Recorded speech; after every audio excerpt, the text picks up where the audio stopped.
I work as a groundskeeper guard at a graveyard. Some nights I hear strange sounds. On my last day before Christmas I heard a ringtone. Some might ask how someone just decides to work as a groundskeeper in a graveyard. Not only does it sound absolutely terrifying but also depressing too. Well, in my case I hated school, which is why after I got out of high school I never really applied to any colleges or universities. Instead I sent applications for odd jobs trying to get a feel for the real world. After switching jobs a couple times I ended up as a night guard for my old high school, which was quite ironic since I had trashed that place numerous times before. I actually worked at that place for close to a decade before they laid me off. I realized I really loved doing guard duty. Having 10 years of experience on belt on top of my big and threatening build guaranteed that I'd get hired anywhere I wanted regardless whether I had an education or not. I switched the job at least 4 times the following decade, not really liking the vibe of the places I was protecting. Eventually, though, I was offered to work as a groundskeeper in a local graveyard. There was a lot more work included for a groundskeeper as opposed to a night guard, but it also meant much larger pay. After a short trial period, I just fell in love with the peace at the grave. My duties included tidying up around the property, helping people find their loved ones in case they got lost, finding empty spots for the recently dead to rest in. And occasionally I cleaned up the graves that weren't getting any visitors, most of them deceased late 1800s or early 1900s. I've been working at the exact same place for 15 years now, and do I have scary stories to tell. But the one that terrifies me the most happened just last week. I'm usually a day shift groundskeeper, meaning I have no reason to be at the graveyard at night, but occasionally I take a double shift or cover for the night guard on duty in case they are sick. This was the case on the 22nd, 23rd, and 24th of December. The property is lively and full of visitors leaving flowers for their past loved ones during the daytime, but during the nighttime it's eerily quiet and cold and quite frankly spooky. Sometimes I hear sounds that you just cannot logically explain, but your mind just kind of filters them as logical since they are happening at a graveyard. I've heard loud screams, screeches, wails, you name it. But the night leading up to 22nd of December started off with a different sound. It was a ringtone. A default Samsung ringtone somewhere in the cemetery. At first I assumed the obvious, someone must have lost their phone while they were visiting during the day and now they're calling to see if someone found it. I sighed loudly and walked off in the direction of where I last heard the sound, walking in between the graves with my flashlight in hand. I have grown used to the darkness, but the cold always got me. Despite coming from Europe, I was never able to even tolerate it. I skimmed through the area I thought the phone was in, but wasn't able to find it, so I went back to my little hut at the edge of the graveyard and warmed myself up. A single tap somewhere at the front of the cabin startled me and I yelled out, "Who's there?" I heard some shuffling sounds and loud footsteps jogging off in the opposite direction. I sighed loudly again because I knew I had to make sure whoever it was has actually left the property. So I grabbed my coat and flashlight and I went out again. Just as I opened the door I heard the same ringtone. It only played for around 10 seconds before it stopped. I scanned around the cabin with my flashlight, noticing some very large footprints, not shoe prints. This was no human intruder but an animal. As a safety precaution I went back into the cabin and grabbed my work-issued gun. I slowly walked around the eerily quiet cemetery, illuminating various headstones and graves with my flashlight. It was actually weird that it was this quiet. Normally you'd be able to at least hear the songs of crickets this late into the night, but not this one. Unfortunately, the graveyard was too big to completely explore, and by the time I cleared one area the intruder could go around me and get into the area I already cleared and I'd never. So I gave up and walked back to the cabin. On my way there something caught my attention at the corner of my eye. It was a new grave, maybe a month old, not longer.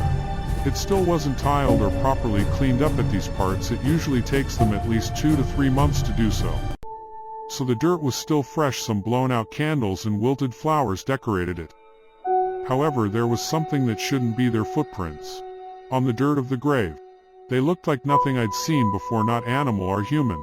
They were as wide as my 2 feet put together and as long as a giant stone slab you see on the sidewalks around here. I looked around one last time, turning a full 360 with my flashlight, but found nothing, and I was glad I didn't. I didn't want to deal with whatever or whoever this was. The rest of my night shift went uneventful. I didn't hear any more footsteps or ringtones. I did, however, notify animal control in the morning that there might be a bear or some other large animal in the area, judging by the size of the prints. The following night was even weirder. I heard the same footsteps and the same ringtone all night long, but I never found the intruder nor the ringing phone. One thing, however, made me stop looking altogether and instead barricade myself inside the cabin. The headstone of the dirt grave from the other night was not standing up straight anymore, but instead on the grass beside it with another pair of large footprints. The last night was the most terrifying of them all. It started as it usually did. I did my normal closing rounds around the site, making sure there were no people or animals wandering around, and then relaxed at the cabin. At around midnight I heard a loud inhuman screech comparable to the ones I've heard before. I had to go investigate, as was protocol. When I stepped out of the cabin I could hear the phone ringing, so instead of walking I ran in the direction of the sound to shrink my search area. It didn't ring for long, but it definitely made it easier to look for. So that's what I did. I looked for the stupid phone, having forgotten the screech completely. I heard some footsteps in the darkness behind me, which startled me. I turned around to look at the origin of the sound, but there was nothing there. I sighed and continued searching, but the footstep came again, this time from the other side. And just like last time, there was nothing there. This happened a couple more times before I completely dismissed it as paranormal shit fucking with me like many times before. I never found the phone. I returned to my cabin, but before I could even close the door behind me, the phone rang again. I got upset and just sprinted in the direction of the sound, leaving my flashlight and my gun at the cabin. Big mistake. This time I managed to get really close to the sound. It was somewhere nearby the new grave, the same dirt grave with the footprints, the pushed over headstone. My blood froze all over because I found none of that. The headstone was gone and there were no footprints. Instead, the grave was dug out to the very bottom. I peered down into the hole. The casket was broken in half and I couldn't see the woman that was supposed to be inside it. The phone was still ringing just a couple dozen meters in front of me. I slowly made my way to the sound, and then it suddenly stopped. I stopped dead in my tracks, listening to the sounds around me. Another loud screech resounded, this one almost right next to me. And that's when I saw the animal, if you can even call it that. It was no animal, it was a monster from your worst nightmares. It stood like a human. It towered well over 2 meters, maybe even over 3 meters. It had pitch black fur. Its eyes too were as black as the night itself. The only way you could even tell it had eyes was because they were reflecting the moonlight. It stood crooked, its arms long enough to look like tree branches. One of them held onto something on its shoulder. A body, I realized. The other held onto a small object, a phone. It looked straight at me and spoke. Its voice was deformed, not human. Hello, SWET. It tried to say in a sweet woman's voice, sounding nothing like it. The reality of my situation hit me when I tried to grasp my gun and realized I didn't have it. This creature bopped its head to one side and spoke again, this time sounding more human than the last, but still not quite there. I want you. That was when I bolted it in the opposite direction, running faster than I ever did before, not even looking back. I could hear it screech again. I could hear it running after me with loud thumps.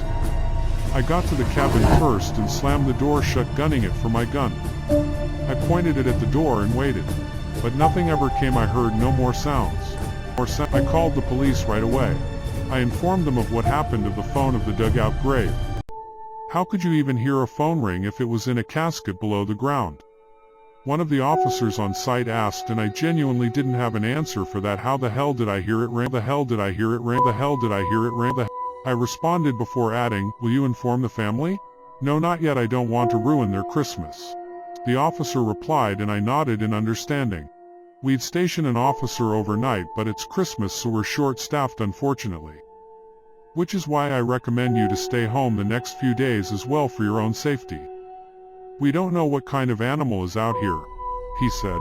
Okay, officer, I will. I gave him a half smile, knowing full well that was no animal. He excused himself and we said our goodbyes. This was 4 days ago, and I still don't know what that creature was. It didn't look like a skinwalker nor anything I've ever seen or heard of. I tried researching it, but nothing came up. came. I wonder what the hell did it want with that poor woman's dead body? https www. Reddit. Com user Koraharit.